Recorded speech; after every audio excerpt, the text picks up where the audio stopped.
जय हिंद दोस्तों, आपका स्वागत है इस शिक्षा विद सौरभ यूट्यूब चैनल पर।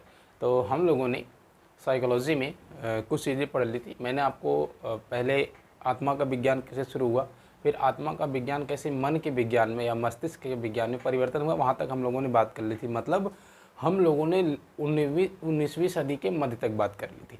आज हम उसी के आगे चलेंगे और पढ़ेंगे चेतना का विज्ञान।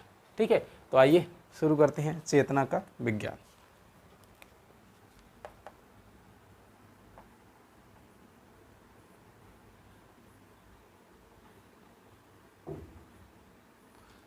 चेतना का विज्ञान अब समझेंगे, इसको एकदम क्रम से चलेंगे कि सबसे पहले हम लोगों ने आत्मा के अध्ययन का वो किया था, उसके बाद मन और मस्तिष्क का अध्ययन किया। अब हम चेतना का अध्ययन कर रहे हैं।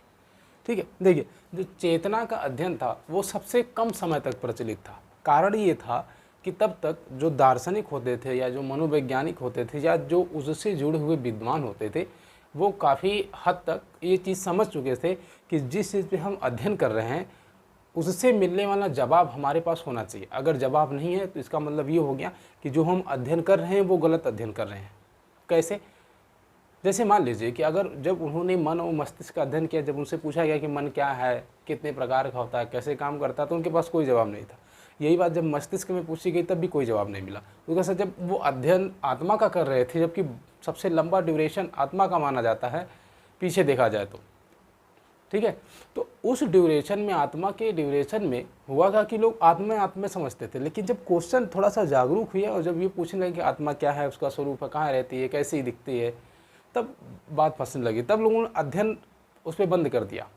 वैसे ही रहा चेतना का विज्ञान। जब मस्तिष्क के विज्ञान पे वो जवाब नहीं दे पाए तो अपना उन्होंने पासा पलट लिया, कहे वो इसमें तो फंस जाएंगे, ऐसा करते हैं, कुछ और करते हैं। उसके बाद इन लोगों ने एक नया कॉन्सेप्ट निकाला, चेतना का विज्ञान। 19वीं सदी में एक कॉन्सेप्ट आया जिसे कहते हैं क्या, चेतना का विज्ञान। किस सदी में आया था ये कॉन्सेप्ट? 19वीं सदी में। ये डेट आप याद रखेंगे कि कॉन्सेप्ट आया कब था। दिख नहीं रहा होगा आपको, आया था ये 19वीं सदी के मध्य में या 19वीं सदी में इसका कॉन्सेप्ट आया था। किसका? चेतना का। अब जब चेतना का कॉन्सेप्ट आ रहा है तो जाहिर सी बात है कुछ नए मनोवैज्ञानिक मिलेंगे। तब ये सबसे पहली बात ध्यान रखेंगे, अगर क्वेश्चन पूछा जाता है सबसे कम समय तक कौन सा मत प्रचलित रहा, तो चेतना का विज्ञान सबसे कम समय तक प्रचलित था। देखिए जो चेतना का विज्ञान आया, इसके पूछा जाता है कि प्रस्तुतकर्ता कौन थे। क्योंकि जितना भी विज्ञान हम लोगों ने पढ़ा है पीछे, आत्मा का हो चाहे या मन या मस्तिष्क का हो, उसको किसी ने दिया था। वैसे ही चेतना का जो विज्ञान है उसके प्रस्तुतकर्ता थे विलियम जेम्स और विलियम वुंट। बहुत फेमस है, इनको आधुनिक मनोविज्ञान के नाम से भी जाना जाता है। तो ये चीज़ ध्यान में रखनी है कि चेतना के विज्ञान का जो प्रस्तुतकर्ता थे, जिन्होंने उसको प्रस्तुत किया था, वो कौन थे? विलियम जेम्स और विलियम वुंट। विलियम नाम याद रखेंगे, विलियम जेम्स, उसके साथ साथ विलियम वुंट। ठीक है, इन दोनों लोगों ने प्रस्तुत किया। चलिए, इन लोगों ने प्रस्तुत किया, अच्छी बात है। तो देखिए अब क्वेश्चन क्या बनेगा उस चीज़ पे ज़्यादा हमें जोर देना है। बाकी जो फैक्ट है वो तो चल ही रहा है। तो विलियम जेम्स, विलियम वुंट, अब इन दोनों लोगों से क्वेश्चन क्या बनेगा? जो विलियम जेम्स है, इन्होंने ही विचार दिया कि चेतना ही जीवन है और जीवन ही चेतना है। तो ये इन्होंने जो बात कही उसको आप लाइन में लिखेंगे कि चेतना ही जीवन है, जीवन ही क्या है? चेतना है। तो विलियम जेम्स ने कहा कि जो चेतना ही क्या है? जीवन, चेतना ही जीवन है और जीवन ही चेतना है। ये चीज़ अब ध्यान में रखेंगे। किसने कहा था ये बात? किसने कही थी?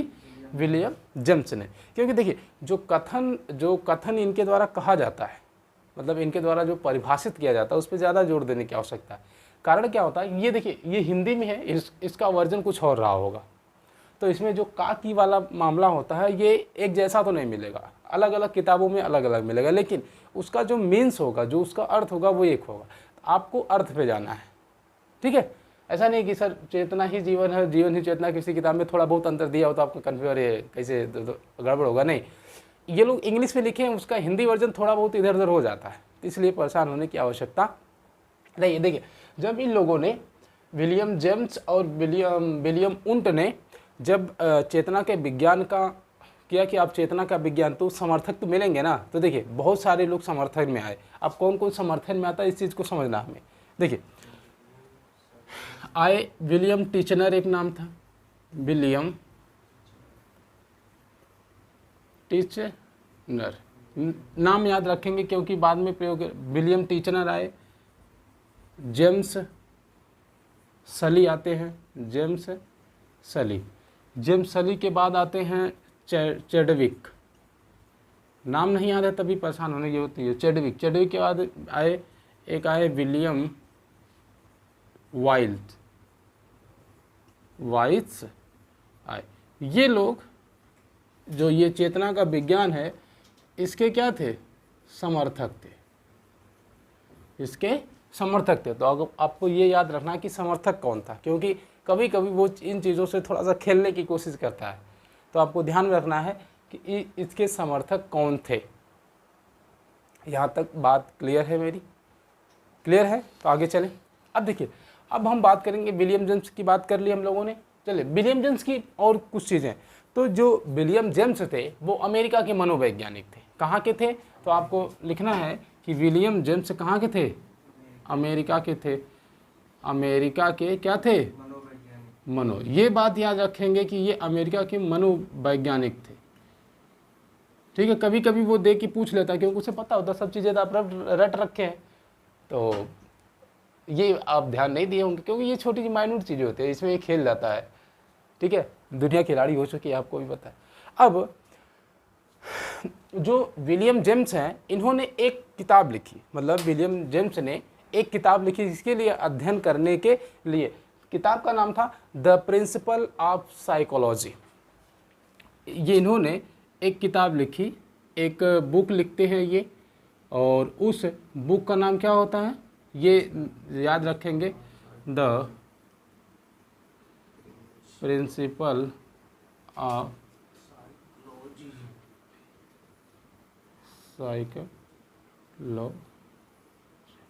ठीक है।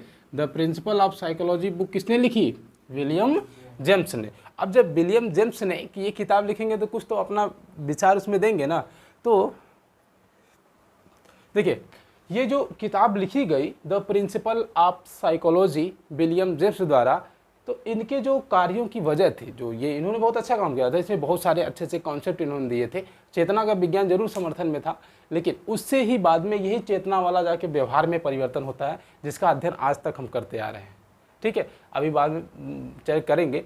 अब इन्होंने दर्शन शास्त्र में और मनोविज्ञान विषय को अलग करते हुए इन्होंने कहा कि जो दर्शन शास्त्र है और जो मनोविज्ञान है ये दोनों अलग होते हैं। मतलब इन्होंने, विलियम जेम्स ने कहा कि जो दर्शन शास्त्र होता है, जो दर्शन शास्त्र होता है और उसके साथ साथ जो मनोविज्ञान होता है, मतलब मनोविज्ञान होता है, दोनों अलग होता है। इन्होंने बताया मनोविज्ञान, इन्होंने कहा कि दर्शन शास्त्र और मनोविज्ञान दो अलग विषय हैं, एक विषय में इनका अध्ययन नहीं किया जा सकता। दर्शन शास्त्र का मतलब होता है कि आप दार्शनिक बन रहे हो, ठीक है। दर्शन शास्त्र का मतलब होता है कि आप दार्शनिक जैसा, दार्शनिक का मतलब ये साधु वाली बातें कर रहे हो। लेकिन जब मनोविज्ञान का हम अध्ययन करते हैं तो उसमें हम चेतना का अध्ययन करेंगे, व्यवहार का अध्ययन करेंगे, अभी यही चीज़ व्यवहार में कन्वर्ट हो जाएगी, ठीक है। जब इन्होंने ये कहा विलियम जेम्स ने, ये दर्शन शास्त्र और मनोविज्ञान दोनों विषय अलग अलग हैं, एक साथ इनका अध्ययन नहीं किया जा सकता। तो इसी कारण इनके कार्यों को देखते हुए इन्हें आधुनिक विज्ञान के जनक के रूप में जाना जाता है, आधुनिक मनोविज्ञान के जनक के रूप में जाना जाता है। तो ये चीज़ आप ध्यान में रखेंगे, ठीक है। क्या ध्यान में रखेंगे? मनोविज्ञान का जनक। अब कहेंगे सर जी कौन सा जनक? तो आधुनिक, तो आधुनिक मनोविज्ञान का जन्म से कौन था? William James. कारण क्या था? क्योंकि इन्होंने एक किताब लिखी द प्रिंसिपल ऑफ साइकोलॉजी, और उस किताब में इन्होंने ये बताया कि जो ये दर्शन शास्त्र है और जो मनोविज्ञान है, दोनों अलग अलग विषय वस्तु हैं, इनको एक साथ करके हम नहीं पढ़ सकते, जिसके कारण इनके विचारों से लोग प्रभावित हुए और उनको ये कहने लगे कि जो आधुनिक मनोविज्ञान है इनकी देन है। इसलिए विलियम जेम्स को आधुनिक मनोविज्ञान का क्या कहा जाता है? जनक कहा जाता है। चलिए, तो ये तो जुड़ी हुई बातें थी विलियम जेम्स से। अब बात आती है विलियम वुंट की बात आती है। किसकी बात करेंगे? William Wundt. देखिए, जो विलियम वुंट है ये थोड़ा ज़्यादा ज़रूरी है। आईएमपी तो ये भी है, क्योंकि क्वेश्चन यहाँ से भी बना हुआ है, और आईएमपी ये भी है, क्वेश्चन यहाँ से भी बना हुआ है। अब क्वेश्चन क्या बना हुआ है? अब चलेंगे विलियम वुंट पे चलेंगे। तो जो विलियम वुंट थे, इन्होंने एक प्रयोगशाला की स्थापना की। पहली प्रयोगशाला की स्थापना किसने करी है? विलियम वुंट ने। तो ये पूछा जाता है कि विलियम वुंट ने क्या किया? तो विलियम वुंट ने पहली प्रयोगशाला की स्थापना करी है। विलियम वुंट ने एक क्या स्थापना करते हैं? ये पहली प्रयोगशाला, याद रखेंगे, प्रयोगशाला। तो पहली प्रयोगशाला मनोवैज्ञानिक के क्षेत्र में किसने स्थापित करी थी? तो विलियम वुंट ने। अब देखिए, प्रयोगशाला जब इन्होंने स्थापित करी तो कहाँ करी, किस यूनिवर्सिटी में करी, कैसी थी, ये तीनों अलग अलग क्वेश्चन है। तो सबसे पहले हम बात करेंगे कि ये जो प्रयोगशाला थी वहाँ का एक क्या होता है? विश्वविद्यालय। अब कहेंगे सर विश्वविद्यालय है तो ठीक है, उसमें प्रयोगशाला नहीं रही होगी। अरे रही होगी, लेकिन ये मनोवैज्ञानिक के क्षेत्र में जो प्रयोगशाला स्थापित करी थी उसकी बात हो रही है। तो एक स्कूल होता है कार्ल मार्क्स विश्वविद्यालय। विश्वविद्यालय का नाम क्या होता है? कार्ल मार्क्स विश्वविद्यालय। ठीक है, ये जो विद्यालय होता है कार्ल मार्क्स विश्वविद्यालय होता है, इस विद्यालय में इन्होंने किसकी स्थापना करी? एक प्रयोगशाला की स्थापना करी, और प्रयोगशाला की स्थापना किसने करी? William Wundt. देखिए, मैं कई बार रिपीट इसलिए वजह से कर रहा हूँ ताकि आपको आसानी से याद हो जाए। आप अगर ये सोचेंगे कि अरे ऐसे ही काम चल रहा है, चलने दीजिए, क्या मतलब है पोथा लिखने से? नहीं, ये सब फैक्ट है। देखिए, अगर इनसे खिलवाड़ करेंगे तो ये फैक्ट आपसे खेल जाएंगे, और इतना पता है कि जब ये खेल जाएंगे तो आप जीत नहीं पाएंगे, इतना जान लीजिए। इसलिए इनसे खेलने की कोशिश मत करिए, ये जैसे हैं उनको ऐसा पी जाइए, नहीं तो काम खराब हो जाएगा। तो पहली प्रयोगशाला विलियम वुंट ने विश्वविद्यालय का नाम रखा, विश्वविद्यालय का नाम नहीं रखा, इस विश्वविद्यालय में जिसका नाम था कार्ल मार्क्स। अब ये पूछा जाता है कि सर ये जो प्रयोगशाला इन्होंने बनाई ये थी कहाँ? तो विश्वविद्यालय में थी। तो विश्वविद्यालय कहाँ का था? जर्मनी में। वहाँ पे एक लिपजिंग नामक स्थान है वहाँ पे। तो अगर ये पूछा जाए कि ये कहाँ पे है, तो ये कहाँ पे है? जर्मनी। और यहाँ पर जो शहर है या स्थान है वो कौन है? लिपजिंग स्थान। ये दोनों चीज़ आप याद रखेंगे। क्या क्या याद रखेंगे? अच्छा, अगर मान लीजिए ये पूछता है कि जो प्रयोगशाला इन्होंने स्थापित करी वो कब स्थापित करी, तो 1800 कब करी? 1879 में। ये एक व्यवस्थित प्रयोगशाला थी, ये ध्यान रखेंगे। प्रयोगशाला, इस चीज़ को ध्यान रखेंगे। अब देखिए, आपको क्या क्या याद कर लेना है। याद क्या करना है कि विलियम वुंट ने पहली प्रयोगशाला कार्ल मार्क्स विश्वविद्यालय में स्थापित करी, और वो विश्वविद्यालय कहाँ है? जर्मनी के लिपजिंग शहर में है। दूसरी चीज़, इन्होंने 1779 में 79 में एक वही प्रयोगशाला व्यवस्थित रूप से स्थापित करी। अब अगर वो पूछेगा तो ये जो प्रयोगशाला इनके द्वारा स्थापित की गई वो किस जगह है, तो जर्मनी, तब वो विश्वविद्यालय का नाम नहीं देगा। अगर वो पूछता है किस सन में की गई, तो आपको सीधे सीधे पता है कि 1879 में इन्होंने व्यवस्थित। अब समझेंगे, जब इन्होंने प्रयोगशाला शुरू किया तो इनकी वजह से ये कहा गया कि ये मनोविज्ञान की पहली प्रयोगशाला होने के नाते विलियम वुंट को क्या कहा जाएगा? प्रयोगात्मक मनोविज्ञान का जनक। तो विलियम वुंट को क्या कहा गया?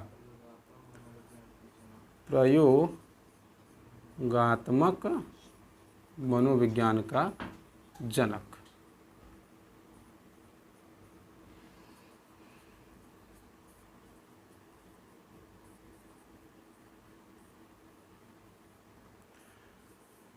ठीक है, विलियम वुंड को क्या कहा गया? प्रयोगात्मक मनोविज्ञान का जनक कहा गया। चलिए ठीक है, जब प्रयोगात्मक मनोविज्ञान का जनक कहा गया, उसके साथ साथ इन्हें कहा गया कि ये आधुनिक मनोविज्ञान के जनक हैं। क्या कहा गया? आधुनिक मनोविज्ञान के जनक भी इन्हें कहा गया। तो लिख लेंगे आधुनिक मनोविज्ञान के जनक।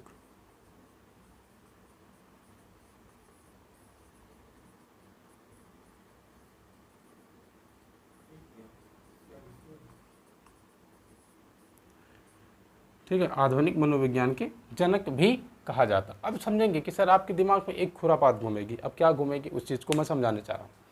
मैंने यहाँ भी आपको बताया है कि विलियम जेम्स को भी कहा जाता है आधुनिक मनोविज्ञान का जनक, और इन्हें भी कहा जाता है आधुनिक मनोविज्ञान का जनक। अब कहेंगे सर जी ये तो खेल हो गया। मैंने ये कहा, एक चीज़ और मैंने बताई थी कि जो विलियम जेम्स हैं वो कहाँ के थे? अमेरिका के थे। इसका मतलब है कि जो विलियम जेम्स हैं उनको आधुनिक मनोविज्ञान का जनक कहा जाएगा, लेकिन उनके आगे कौन सा शब्द लगेगा? अमेरिका के आधुनिक मनोविज्ञान के जनक। जो मैंने आप शायद आपको नहीं बताया तो समझ लीजिए। तो ये मनोविज्ञान के जनक हैं, लेकिन कहाँ के? अमेरिका के। अब दोनों बात एकदम क्लियर हो गई, एकदम क्लियर हो गई दोनों बात। क्या क्लियर समझना था वो समझा देता हूँ। विलियम वुंड को आधुनिक मनोविज्ञान का जनक कहा जाता है, बात खत्म हो जाती है। लेकिन विलियम जेम्स को अमेरिका का आधुनिक मनोविज्ञान का जनक कहा जाता है। बात खत्म हो गई, एकदम क्लियर कट आपको समझ में आ गई होगी। ठीक है, अब देखिए कुछ समय बाद ऐसा होता है कि धीमे धीमे जो ये चेतना का विज्ञान है इसका अस्तित्व खतरे में आ जाता है। अब कहेंगे सर इसका अस्तित्व क्यों खतरे में आ जाता है? क्योंकि खतरे में इसलिए आ जाता है कि इनसे मिलने वाले जवाब, जैसे आत्मा और मन और मस्तिष्क से पूछा जाने लगा, वैसे ही इनसे भी पूछा जाने लगा क्वेश्चन। और जब क्वेश्चन का जवाब नहीं मिलेगा तो जाहिर सी बात है कि अब अध्ययन क्या हो जाएगा? धीमे धीमे खतरे में आएगा, और उसके अध्ययन को लोग धीमे धीमे क्या कर देंगे? बंद कर देंगे। क्लियर है यहाँ तक? ठीक है, हाँ तो वो थोड़ा हो गया था, कोई बात नहीं। तो 19वीं शताब्दी में एक फिर वैज्ञानिक मिलते हैं जिनका नाम होता है विलियम मैकडूगल। इन्होंने एक किताब लिखी, विलियम मैकडूगल ने एक किताब लिखी, द आउटलाइन साइकोलॉजी। याद रखेंगे विलियम मैकडूगल की किताब है द आउटलाइन साइकोलॉजी। इन्होंने इस किताब में जो द आउटलाइन साइकोलॉजी लिखी, इन्होंने इस किताब में लिखा कि मैं साइकोलॉजी को दुर्भाग्य मानता हूँ। मैं क्या लिखा इन्होंने? मैं साइकोलॉजी का दुर्भाग्य मानता हूँ कि लोग इसे चेतना के रूप में अध्ययन कर रहे हैं। वो मतलब इतनी बड़ी बात इन्होंने बोल दी कि मैं क्या कर रहा हूँ? साइकोलॉजी का दुर्भाग्य मानता हूँ कि लोगों ने इसे चेतना के अध्ययन के रूप में अध्ययन कर रहे हैं, या लोग इसे चेतना के अध्ययन के रूप में पढ़ रहे हैं। बोले अच्छा। तो अब इसके बाद कहानी ख़राब होने लगती है ना, क्योंकि चेतना का अध्ययन करना और दूसरी चीज़ को समझना दोनों अलग अलग है।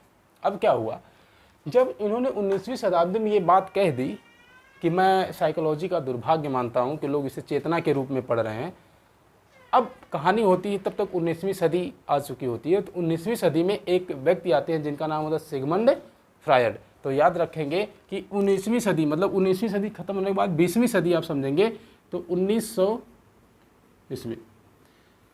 ठीक है, एक व्यक्ति आते हैं जिनका नाम क्या होता है? Sigmund Freud. आपने बहुत सुना होगा इनका नाम, इतना सुना होगा कोई है। कौन आते हैं? Sigmund Freud. अब ध्यान रखें, सिगमंड फ्रायड आते हैं 1900 ईस्वी में। इन्होंने एक सिद्धांत प्रस्तुत किया। सिगमंड फ्रायड ने एक सिद्धांत प्रस्तुत किया जिसे कहते हैं मनोविश्लेषण का सिद्धांत। ये याद रखेंगे, सिगमंड फ्रायड के सिद्धांत का क्या नाम था? मनोविश्लेषण का सिद्धांत। मनोविश्लेषण का सिद्धांत। क्या था? 19वीं शताब्दी में सिगमंड फ्रायड आते हैं और एक सिद्धांत देते हैं मनोविश्लेषण का सिद्धांत। इन्होंने इस मनोविश्लेषण के सिद्धांत में ये बताया कि जो चेतना होती है वो 3 रूप की होती है। अच्छा, बोले 3 रूप की होती है चेतना। तो इन्होंने इसी सिद्धांत में बताया कि जो चेतना होती है कितने प्रकार की होती है? कितने प्रकार की होती है? 3 प्रकार की। अब इसको कैसे समझेंगे चेतना? एक होता है चेतन, है, इसको समझेंगे क्या होता है? एक चेतन। दूसरा क्या होता है? अर्ध चेतन, अर्ध चेतन। और तीसरा क्या होता है? चेतन हो गया, अर्ध चेतन हो गया, और एक होता है अचेतन। क्या होता है? अचेतन। अब बताते कि सर ये इन्होंने बताया तो किस आधार पर बताया? जैसे एक समझेंगे कि बर्फ का टुकड़ा ले लेंगे, ठीक है। जैसे मान लीजिए ये कोई स्थान है और इसमें नीचे पानी भरा हुआ है और यहाँ पे हम क्या करते हैं? बर्फ का टुकड़ा रख देते हैं। तो जो बर्फ का टुकड़ा है उसको समझेंगे चेतना। ये जो ऊपर वाला हिस्सा बचता है जो पानी में नहीं डूबा है, जो पानी में नहीं डूबा है वो कितना होता है? 10% होता है। और जो ये 10% होता है इसको इन्होंने क्या माना है? चेतन, ठीक है। जो ये बीच वाला मतलब बीच वाला हिस्सा होता है बर्फ का, जो पानी में थोड़ा सा डूबा रहता है, तो पहली परत जो होती है वो होती है क्या? अर्धचेतन। वो होती है अर्धचेतन, जो लगभग कितनी होती है? 90%। अब उस 90% का मतलब ये समझेंगे, मैं समझाना क्या चाह रहा हूँ आपको कि ये बर्फ का टुकड़ा है और मान लीजिए ये नीचे पानी में, जो पानी में नीचे वाला डूबा है ये होता है अचेतन। अचेतन का मतलब हो गया एकदम निष्क्रिय, कोई काम का नहीं है, तो अचेतन हो गया। जो थोड़ा बहुत काम करता है, जो थोड़ा पानी में है, थोड़ा ऊपर है, वो हो गया अर्धचेतन। लेकिन जो सबसे ऊपर है वो हो गया चेतन।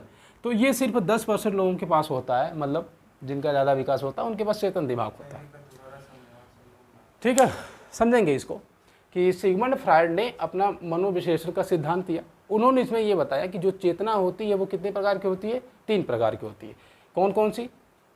चेतन, अर्धचेतन और अचेतन, ठीक है, इन्होंने बताया, ठीक है। अब चेतन को इन्होंने कहा कि अगर एक बर्फ का टुकड़ा लेते हैं, पानी भिगोते हैं, जो पानी के ऊपर वाला हिस्सा होता है बर्फ का वो चेतन होता है, 10% होता है। बाकी जो 90% में 90% जो होता है अर्धचेतन और अचेतन होता है। अब यहाँ से एक क्वेश्चन पूछा जाता है कि मनोविज्ञान की विषय वस्तु कौन सी है? तो क्या चेतन को मनोविज्ञान में रखते? नहीं।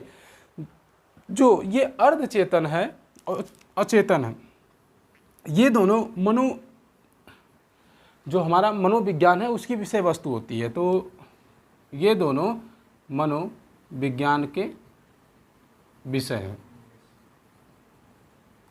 ये दोनों क्या हैं? मनोविज्ञान के विषय। क्लियर है? हाँ, क्लियर है। आगे चलेंगे। जब ये सब ड्रामा चल रहा था तो उसके बाद कुछ समय बाद ये हुआ कि नहीं, अब क्या करते हैं, हम व्यवहार का अध्ययन करना शुरू करते हैं, क्योंकि चेतना बहुत हो गया, अब जो हमें आंसर चाहिए वो नहीं मिल रहा है। अब उसके बाद यहीं से शुरू होता है व्यवहार का अध्ययन। यहाँ से क्या शुरू हो जाएगा? मतलब चेतना के बाद किसका अध्ययन शुरू हो जाएगा? इसको आप ध्यान में रखेंगे। 19वीं सदी में मैकडूगल आते हैं, द आउटलाइन ऑफ साइकोलॉजी लिखते हैं और इसी में ये कहते हैं कि मैं साइकोलॉजी का दुर्भाग्य मानता हूँ कि लोग इसे चेतना के रूप में पढ़ रहे हैं। और उसके बाद एक व्यक्ति आते हैं 19वीं शताब्दी में, सिगमंड फ्रायड, मनोविश्लेषण का सिद्धांत देते हैं। उसमें बताते हैं कि चेतना 3 प्रकार की होती है। कौन कौन सी होती है? चेतन, अर्धचेतन, अचेतन। बात खत्म हो जाती है। और अगर ये पूछे कि इसमें मनोविज्ञान का विषय कौन होता है? अर्धचेतन और अचेतन, इतनी चीज़ें। अब हम बात करेंगे व्यवहार का अध्ययन कब से शुरू हुआ। और ये वाला जो लास्ट पॉइंट है व्यवहार का अध्ययन, यहाँ से ज़्यादा क्वेश्चन बनते हैं और उस चीज़ को समझेंगे। कैसे समझेंगे ये बात कि व्यवहार का अध्ययन,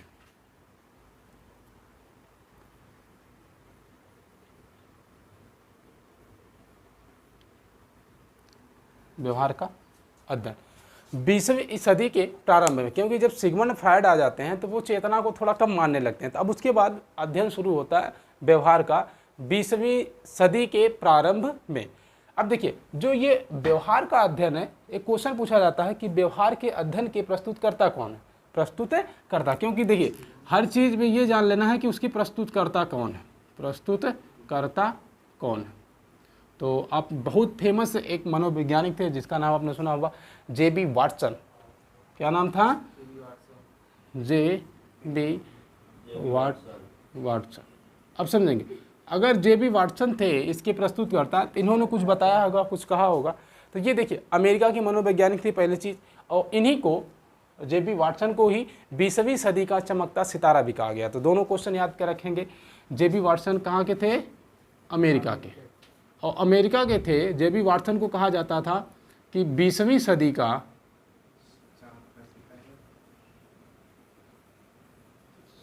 चमकता सितारा। ये दोनों चीज़ याद रखेंगे। ये अमेरिका के थे जे.बी. वाटसन, और 20वीं सदी में इनको चमकता सितारा बोला गया। अब देखिए, जब इन्होंने व्यवहार का अध्ययन शुरू किया, तो इनके समर्थन में बहुत सारे लोग आते हैं जिनको हमें पढ़ना है। जैसे पावलोव को पढ़ना है, स्किनर को पढ़ना है, थांडाइक को पढ़ना है, हॉल आते हैं, कोलसैनिक आते हैं, वुडवर्थ आते हैं, उसके साथ आते हैं विलियम मैकडूगल। इन लोगों ने इनका समर्थन किया। किन लोगों ने समर्थन किया? अगर समर्थन की बात मैं करूं तो जे.बी. वाटसन के समर्थक कौन कौन से लोग थे, इस बात को समझेंगे, जो इस बात के समर्थक हैं। देखिए, जितने भी आधुनिक मनोवैज्ञानिक हैं, शिक्षा शास्त्री हैं, सब इनको सपोर्ट किए थे, क्योंकि सबको पता चल कि अब व्यवहार का ही अध्ययन करना है। तो इसके जो समर्थन मैंने बताया था अभी, कौन कौन से थे? पावलोव। इनके बारे में अलग अलग से पढ़ेंगे, इनके बहुत सारे सिद्धांत, बहुत मज़ा आता है इन लोगों को पढ़ने पढ़ाने। तो पावलोव थे, स्किनर थे, चलिए स्किनर हो जाते। इसके बाद थांडाइक आपने सुना है, थार्नडाइक, और फिर सुना होगा कोलसैनिक का नाम सुना होगा, और वुडवर्थ का नाम सुना होगा। वुडवर्थ के अलावा अगर चलेंगे तो वुडवर्थ के अलावा मैकडूगल, विलियम मैकडूगल भी आते हैं इसमें, विलियम मैकडूगल, ठीक है।